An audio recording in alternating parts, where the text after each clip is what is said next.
Hello and welcome to On the Spot with OPPO, where we connect you and inspiring innovators and entrepreneurs making their mark.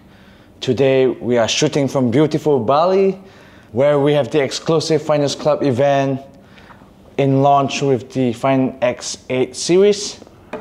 And today we have Peter Shearer, and it's an honor to have you here today. Likewise. Yes. And Peter, welcome to On the Spot with OPPO. Can you give us your best elevator pitch about yourself? Sure.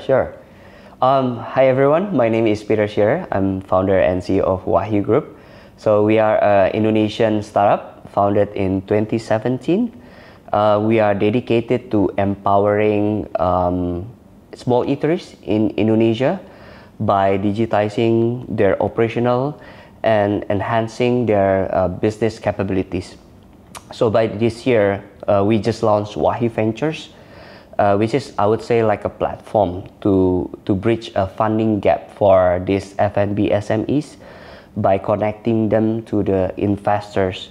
So our tagline is Unleash F&B Potentials, because we believe F&B SME in Indonesia has so many potentials. Yes, understood.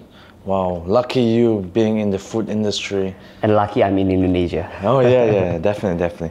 And before we dive deeper into today's topics, do you mind telling me how you're finding the Finance Club experience? And also, it's been 3 days since you've been using your Find X8 Pro. Yeah. Can you maybe walk me through the experience so far? I would say this 3 days so far was mind-blowing. I mean, first, good food. Thank you for taking me to all these great restaurants. It's very good. We met the chef as well, good explanations, and definitely good food. And then the second, I think the experience once in a lifetime from the helicopter. I think if not because of OPPO, I don't think that I will fly with helicopters. It was my first time as well, and most probably the last time. You know, I thought it would be a lot more enjoyable, but yeah, it was too long. To be honest, I'm scared of heights too, right? But it's very enjoyable. I mean, because I see so many good scenery, good views, right? Aerial shots from Bali with the device. With the device, wow. And then I think the third one, last but not least, I meet new people. So we met new friends from other countries. Spain, from Singapore. We share a lot of things like cultures, business, experience. I think that's the most important, you know. Thanks to Finders Club, we really connect each other. You know, we share everything. Yeah, that's the whole point of the Finders Club, because we want to connect. Yeah. You guys, you know, create a good network where you can gain insights. Yeah. Build network. It's all about who you know, right? It's very inspiring. So thank you for like that introduction. And you know, when you talk about food, and especially Indonesian food, I'm very, you know, this is the podcast that I'm most excited about. So for some of our viewers who've never had Indonesian food, can you give them like your best elevator pitch? Okay, so Indonesian cuisine is a real hidden gem of the culinary world. So many years ago, I mean, during the colonial era, many people across the globe came to Indonesia, like they are really looking for the best spice, like I would say like nutmeg, and then cloves, cinnamon. These ingredients, it makes our food looks very, authentic, right? So Indonesia is such a big country. We have 17,000 islands. We have more than 1,000 group ethnic. Yes. And then we have more than 700 languages. So it's over you a rich cultures and traditions. And it also brings an endless possibility to explorations and inspiration of food. So from savory like rendang to simplicity like nasi goreng, from hot sambal to the sweetness of martabak manis. So too sweet. It's too sweet. But it really, I mean, every dish, it tells you a story and a community.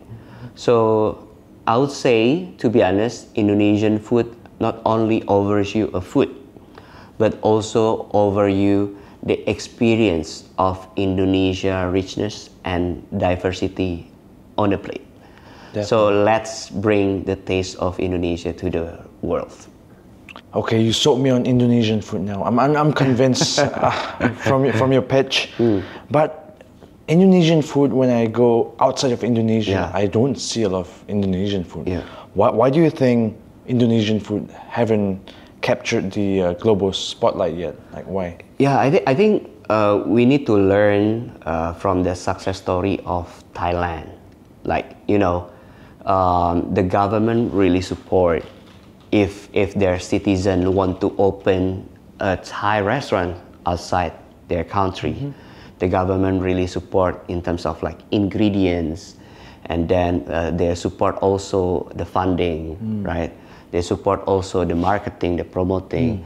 So I think government or G2G relationship, food diplomacy, is really important. That's what we are doing now currently for Indonesian government. And let's also take a look of Korean, like how they're really good to promoting their food, right?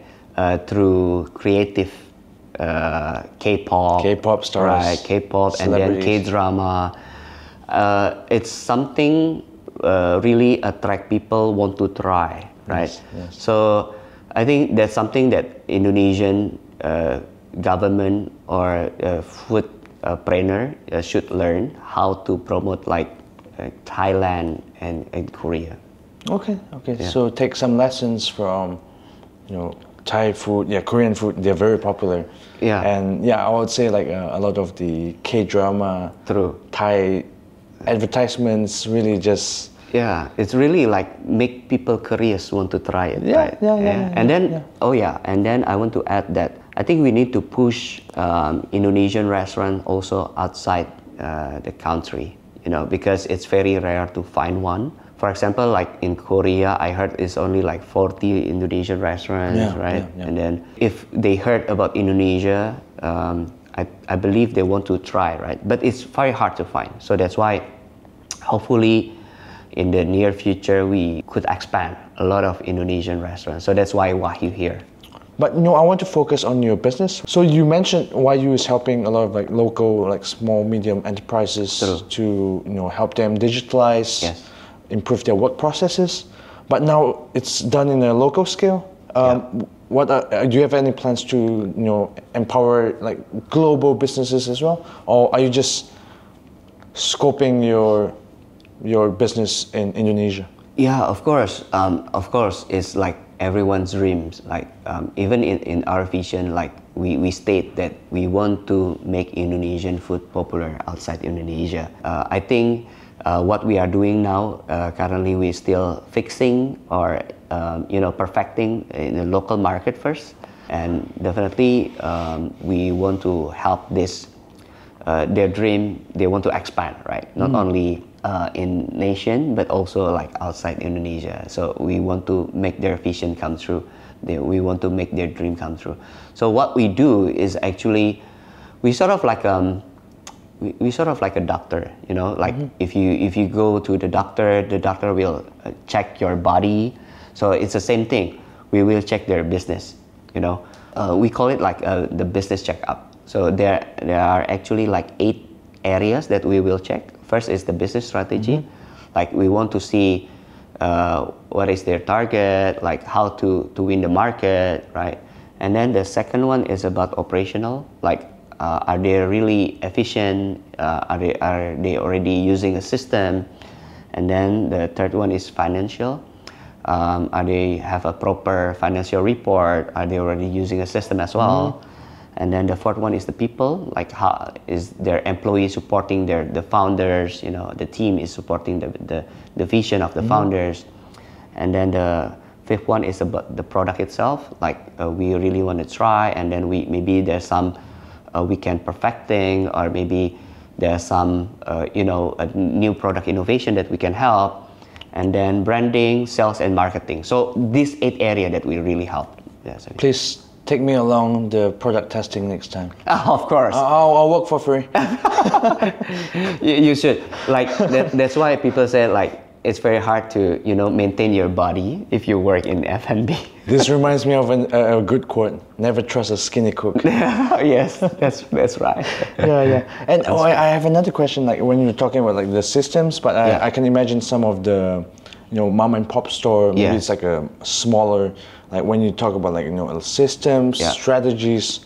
Like I know that works for like a lot of big companies, but will it transcend into like how they can apply it in like their scale of business? Yeah, to be honest, that's a big challenge. That's a big challenge. So that's why we always want to work with someone or the entrepreneur that has a growth mindset.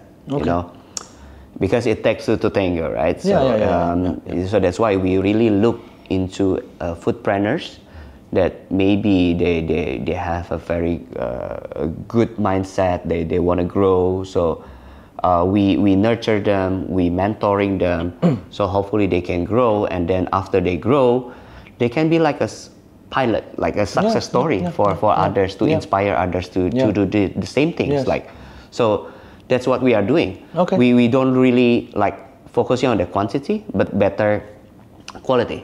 Yeah, quality speaks and inspires others. Yes, definitely. Okay, and for some of our viewers who's looking into starting now in the food and beverage industry, do you have like any tips? Because food and beverage market is very competitive. It's like a relatively low barrier to entry. Like for me, I can cook. Exactly, and does that stress that something? Like so, So this brings me to a question. Like, what are your tips and suggestions for those wanting to start in the food and beverage industry? Yeah, actually, good product doesn't mean that you can be successful in F&B. Because it's beyond a product. Product. Definitely, you need to be delicious. Right? It's a requirement. But you need to mandatory. check other boxes. True, but there's a lot of checklists, like you said. Like the locations, maybe. Maybe like the operations and financial, because sometimes we see a lot of case like they have a very good product, a very good revenue, but they say like, where's my money? Why like every month like I don't have like much money, because maybe the operations not efficient, maybe the financial there's a lot of missing report or something like that, and maybe the people on the ground is like not very honest, So many things you need to do, to combine a good product. And then a business, I think, and again, good founders. So I think that's the most important. Wow, so you do wear a lot of hats to make sure all these checklists are in place. Yeah, I have a great team anyway. Good for you. Yeah, I think having a good team really helps. Yeah. And when we talk about food and beverage, it's very competitive. Yeah, very competitive. But tech, AI, everyone's talking about AI. Yeah. How can tech and AI play a role in food and beverage industry? Yeah, I think it's very significant. I mean, not only AI. I would say like for innovation, the food technology now is very growing. Like the machine, and then how to make your product, have a shelf life longer. Long shelf life. And then for innovation, for operations, the ERP, the different systems, the systems, to make your more efficient, and then financial, to do the reportings, because many SMEs still manual, So I think the financial technology now is also very important. Now you don't need cash, right, to pay inside the restaurants. just using QR, and then it's already a cashless society now. And then regarding the AI, I think it's good to promote it's a marketing as well. I mean, for example, like now digital marketing is really helpful. It's a trend, right? Yeah. You know, TikTok live, people mukbang, they call it, in front of the camera. The hot ones. Yeah. And then definitely it makes you want to try the food, and then people just buy it, you know. Yeah. And AI is also supporting for the creative part. Yeah. I mean, the looks of the food, you know. You don't need like a professional photographers, like AI can help you to do it. Like maybe you can like just take a photo from your Find X8 Pro and maybe optimize the photo. I think just like I mentioned before, with this, you know, AI supported, it's really can enhancing your photo results. Okay. Yeah, good point. And with this, you know, scaling up small businesses, you know, can make a direct impact on people's life. But I hear you have other projects to leave positive mark in the world, right? Yeah. Can you tell us a bit more about the projects? Yeah, me and my friends, we have a foundation. We call, my foundation name is Yayasan Saluran Berkat Mandiri, or YSBM Foundations. It's, we want to... I'm sorry, what does it mean in English? A Channel of Blessing Foundation, I would say. Channel of Blessing. Okay. Yeah, this foundation become like the channel of blessing to others, right? And because we see in Indonesia, there are 7% of Indonesian populations, or I would say like around 20 millions, is undernourishment. I mean, their access to proper food to get like healthy life is so minimum. So that's why we want to fight that. You know, Indonesian rank in global hunger index is like, we are on the rank 77 out from 127. So actually it's pretty sad to hear that. We want to, using this foundation, to feeding kids that maybe they need proper food, like healthy food. So how to connect with my company is very interesting, because we live, I mean, our network is F&B, like restaurant chain, right? So this restaurant, sometimes they have meals that maybe they cannot waste it. I mean, can maximize, we can utilize the food that maybe unsalted they to give to these kids. So these kids can eat a good bakery, you know, good food. You know. So that's how we want to help. Yeah, it is not food that is consumed by someone. It's it's like unconsumed. Right? Unconsumed. But it will go. The shelf life is not long enough to. Okay. Yeah. So that's the reason why we want to help this SME. You know, so they can be successful. So if they're successful, they can supply or give their food to kids surrounding part them. of the supplier to deliver the blessings to exactly. So that's the idea. To the children living in poverty. Yeah, got it. Through zero hunger. It's a very aspiring thing to do, and I appreciate that. Yeah. Thank you. With this, you know, what advice can you give to others who are hoping to, you know, trail the same path as you, making a positive impact in the world? Okay.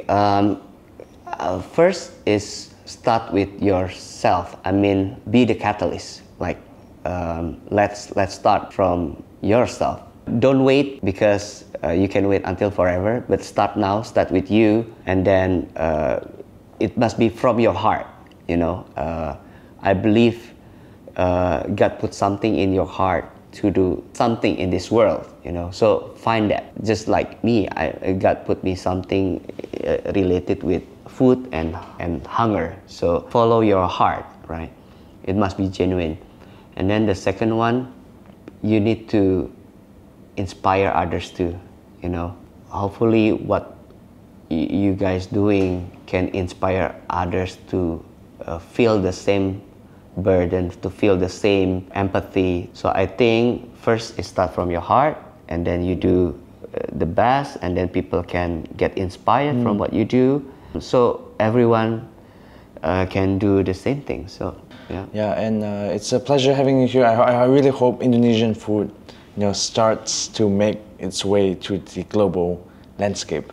Yeah. I want to see Indonesian food more available in other parts of the world. Yes, let's do it. Let's bring Indonesian food to the world. All the sambal, all the sambal mata. Oh wait, no. There's one more Indonesian food.